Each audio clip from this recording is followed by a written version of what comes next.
Djibouti, avril 2025. Entre vent, sel et mémoire. Obok se dresse, fier, telle une sentinelle oubliée aux confins du golfe d'Aden. Sous le soleil implacable de l'Afrique de l'Est, cette petite ville portuaire renferme une mémoire bien plus vaste que ses rues sablonneuses et ses maisons blanches rongées par le sel.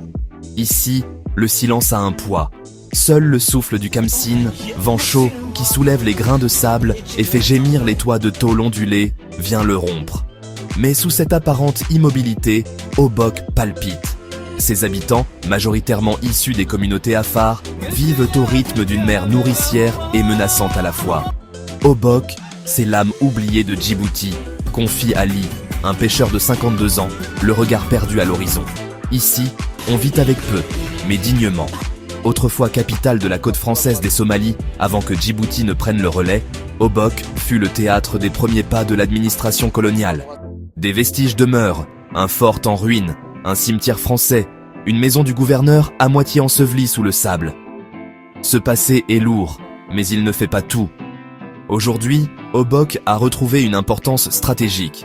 Face au Yémen, déchiré par la guerre, la région accueille des réfugiés fuyant les violences, sous la discrète mais constante vigilance des autorités djiboutiennes et des ONG humanitaires. La région d'Obok est aussi une terre de contraste. Montagnes arides, plateaux volcaniques, plaines désertiques et criques turquoises cohabitent dans une brutalité fascinante. Les femmes portent des tissus colorés qui claquent au vent.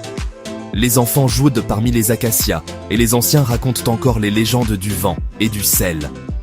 L'eau est rare, le travail aussi, mais pas la solidarité, affirme Mariam, infirmière au dispensaire local.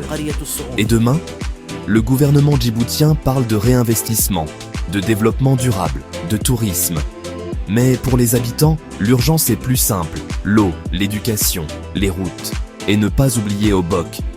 Car même au bout du monde, cette région reste un point d'ancrage, une vérité silencieuse où la mer parle à ceux qui l'écoutent.